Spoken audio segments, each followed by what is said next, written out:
with Judge Angeline, he had entered pleas of truth, That's correct, Judge. and then he was to come back for the outcome of something. Of a UA. And so he had some food poisoning that day. He'd gone to Let's get the pre-trial. record. Okay, we can do that. Like, All it's a little bit of procedural I stuff. was just trying to figure out. Yeah, there's a story. Okay. All right, the court is calling 2022 CR 1449W State versus. Pause right here. Austin Young, already on probation, is back in court again. Tension is high, history is heavy, and the big question remains, will he get another chance, or is this the breaking point? Austin Young. Can I have parties announced for the record for the state? Lauren Espinoza. Defense. Louis Martinez on behalf of Mr. Young. And are you Mr. Young? Yes, ma'am. All right. On September, I think this is September 11th. You Yes, entered a ma'am. plea of true to violations 2, 2, and 2. And there was no sentencing on the plea. Off the record, your attorney informed me that you were requested to do a UA or something. A UA, Yes. the 11th. All right. You may proceed to counsel. Okay, so Judge, just procedurally. So on the 11th, Mr. Young was released by Judge Angeline provided to go to get UA. And essentially told him in open court, if you clean tomorrow, then, you're just. Here's where it gets tricky. Missing a UA can escalate quickly, but Austin had food poisoning and procedural confusion. Human errors meet strict legal rules. What would you do in his shoes? Going back on probation. I'll reinstate you. If you're dirty, then you need to go in someplace. Mr. Young called me from pretrial services. I was on the phone with him. We were trying to talk to somebody there about him doing a UA. They kept saying, we don't have anything from the court, so we had trouble doing that. The next morning, Mr. Young had some food poisoning issues, had been at the doctor's, did not come in. A warrant was issued. And then we just tried to regroup and figure out where to go from here. And so Mr. Young brought himself in voluntarily yesterday. One of the things that we needed to address, that we'd addressed with the court, with Judge Angelini, is that in May, Mr. Young was having some mental health issues and some kind of mental health emergencies. And that was kind of the reason for the non-compliance in May. I've got his mother here to testify to that. And so I'd ask the court for to allow me to bring her up and kind of explain what was going on. Okay.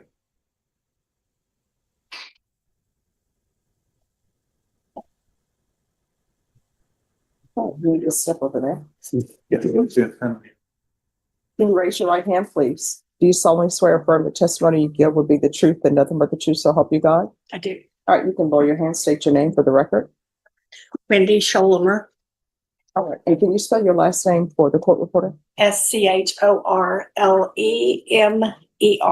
All right, defense, you may proceed. Okay.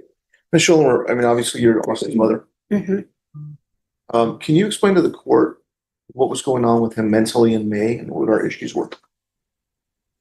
He had, looking back, shown signs of depression, but I didn't know that's what it was. He was not eating a lot, not active. He had a lack of energy, in bed a lot, depressed. Notice the mother's testimony. Mental health struggles aren't excuses but context. Courts balance accountability with compassion, and this is that delicate moment where human stories meet the law. He was looking for jobs and getting no luck at all. Okay, let me stop you there. So he was looking for employment, and obviously the biggest issue is his criminal history. Yes, Okay. the record. Right. Nobody wants to even open the door to him. Okay. And what effect were you seeing on him mentally? He, looking back, was completely withdrawing and kind of having a mental breakdown.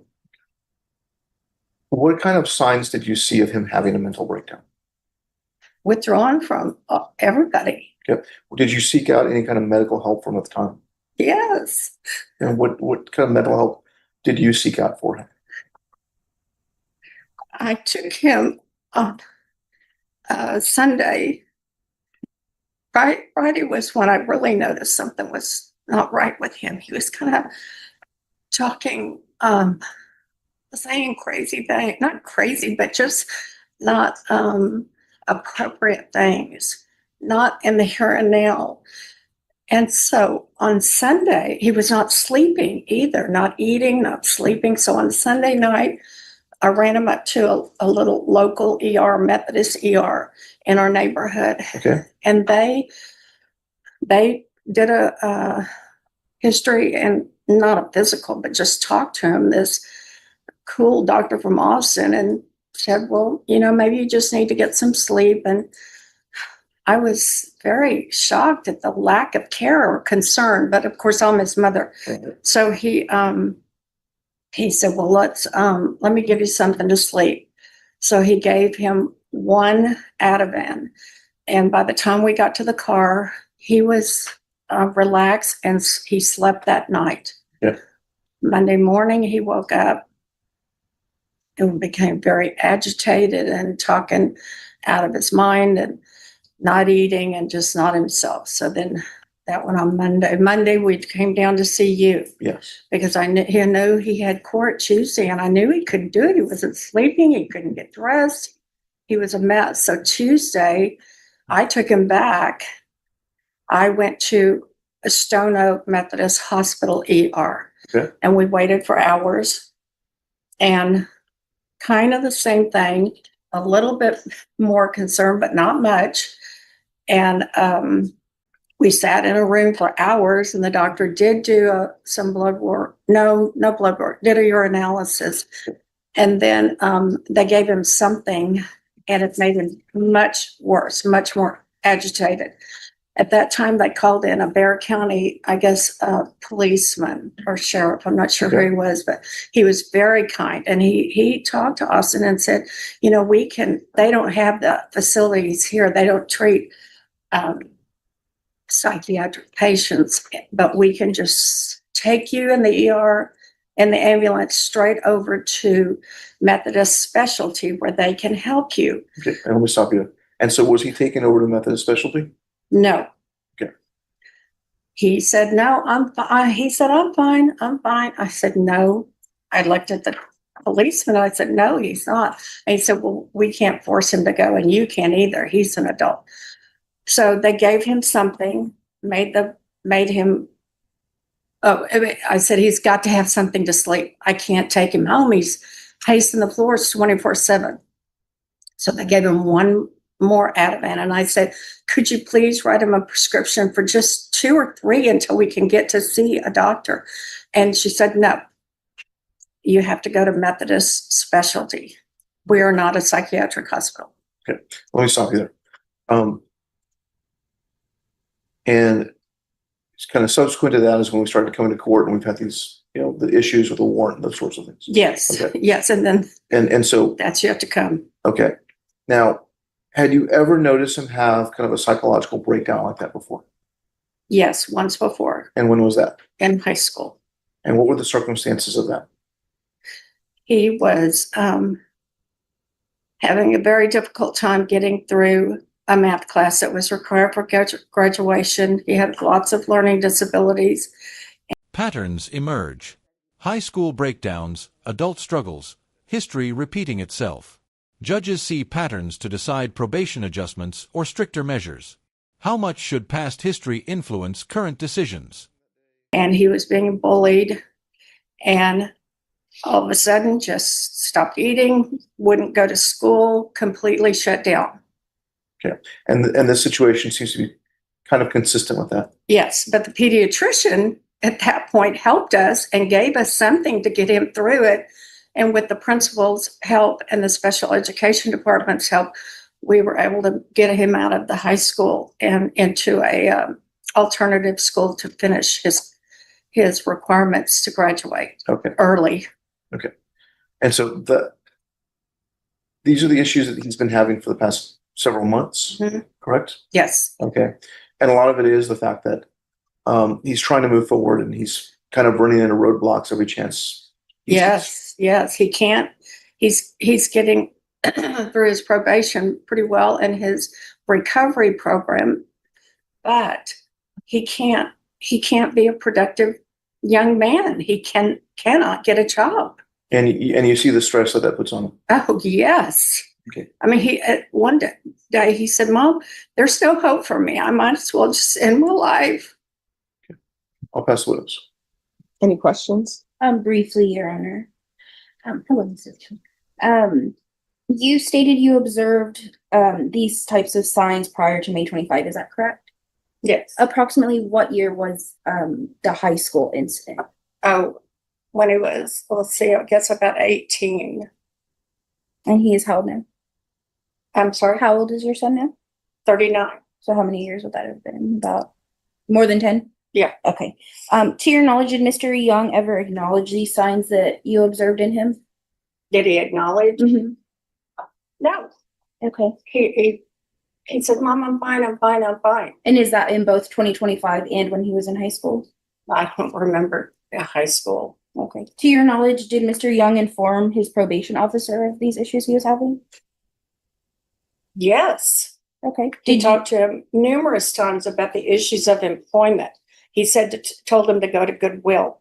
But I'm speaking of the mental health. Oh, yes. I think so. And he discussed,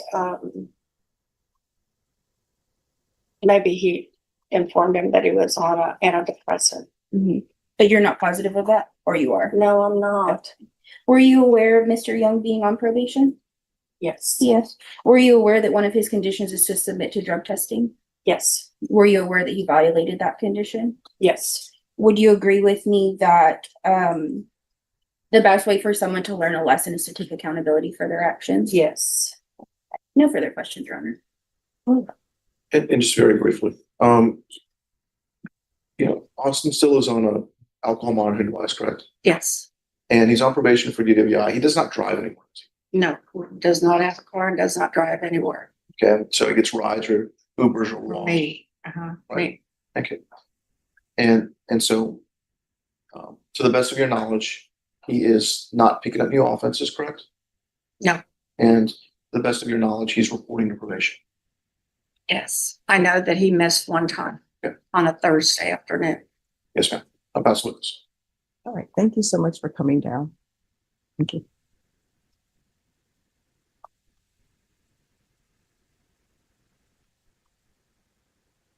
Oh, so here's the court's issues. Okay. One, this is not his first motion to revoke, Correct. and it's not his first motion to revoke for violation of condition number 2. And it seems every time there is an issue with probation or there is a potential revocation, he doesn't show for court. And something else has popped up where he can't show. And it appears that his issues are the consequences. So I don't know if there's a reason to continue him on probation, because I don't know if there's anything that we can do to help him. Judge, I'd like him to UA today if the court would do that. I would, obviously there's some mental health issues. Obviously he's struggling, but I think that the main, there's a lot of things that we ask people to do on probation. But I think the 2 main things we ask them to do is not break the law anymore and to report and allow themselves to be supervised. And he certainly has been doing both of those things. Our biggest issue when we get DWIs in felony court is the fact that it's not your first DWI.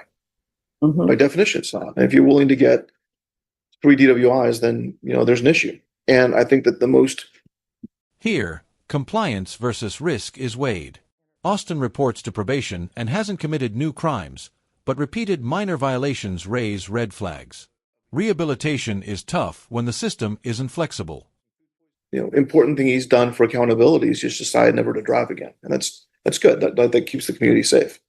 So the issue now becomes, how much work do we want to put into him, right? Because, we've got some compliance here, and I think we've got substantial compliance. But if our question is how much more help can we give him, I think that we can. I think that he benefits from the structure. I think he benefits from the supervision. I think he allows himself to be supervised. But, it's not easy to be on probation. It's not easy in this society to have a criminal history because you don't get the same chances other people do. And I'd ask the court to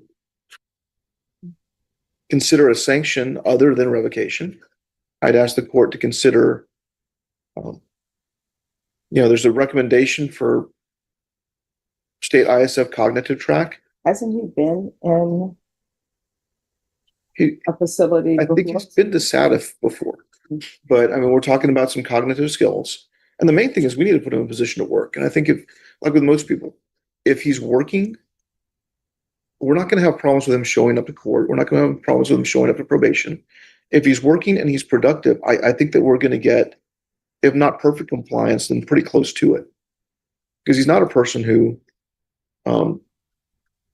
is out breaking the law more. He's not a person who is refusing to go to probation.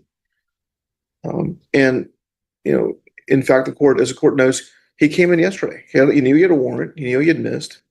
He knew this was an issue. And it's not like he went ahead and hid out until he got picked up. He came in to take accountability, to go head on and face his actions. And we know that this court is really good about trying to craft conditions of probation that help a person be successful. And so I'm asking the court to consider that in this case. All right, state. Your Honor, the state echoes what the court sentiment that this is not the first MTR or violation of condition number 2.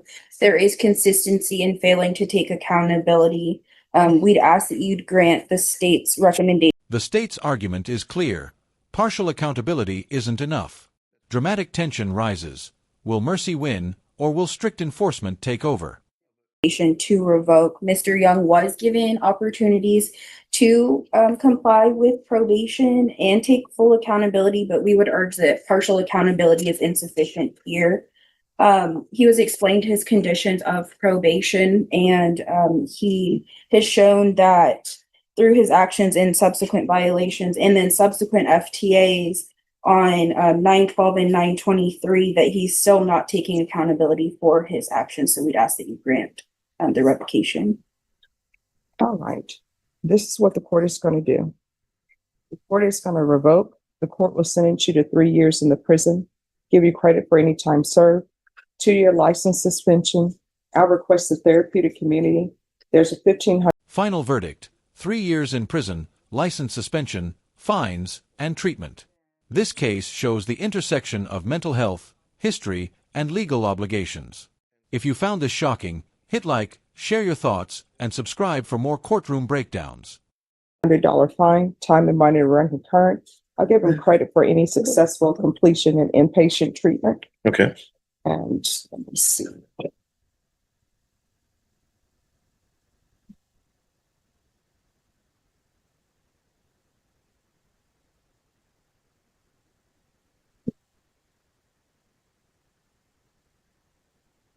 All right. Did you review the document entitled Trial Court Certification of Defendant's Rights to Appeal with your attorney? Did you understand it? The form that we signed, and Judge Angeline was here. Did you review that form when we signed? It's the Yes. form Yes. telling you whether or not you have a right to appeal. You do have a right to, you have a limited right to appeal, and that right to appeal is as it relates to the allegations in the motion, not the fact that you're on community supervision. Because this is a felony conviction, you're not allowed to own or possess any weapons or ammunition. If you have a question over what a weapon or ammunition is, you can speak to an attorney. Do you understand? Yes. All right. So we can go off the record. So, Mr. Young, it's just that the court has worked with you by giving you inpatient treatment and giving you different treatments to try to help you. But at some point, there is nothing else that I can do. I don't have any more tools. It's sad that the legislature doesn't have more to offer, but I have what I have, and that's it. So you'll receive the credit for any time that you've served, okay? And do you, Thank you. and would you allow him to say anything to the court right now? I'm sorry? Judge, would you allow him to say anything to the court right now? Sure. You want to say something, Judge? I don't know what to say, Liz. I'm shocked. I've done everything. I had finished all my probation stuff. I was just waiting for my probation to be finished. I've done all my classes, paid my fine. I had done everything. The only reason I had another MTR is that we had lost the monitor and I couldn't afford to pay the $3,500, and you gave me this So thing here's the for problem. 90 days, and it's been This is over the a problem. year. This is the problem that you're not understanding. You had a violation of condition number 2 previously with the court. You pled true to it. I found it true. And I gave you conditions to address that violation. And then you come back and you have the same violations. So when you have the same violations, which were violations of condition number 2, we have nothing else. Thank you, counsel.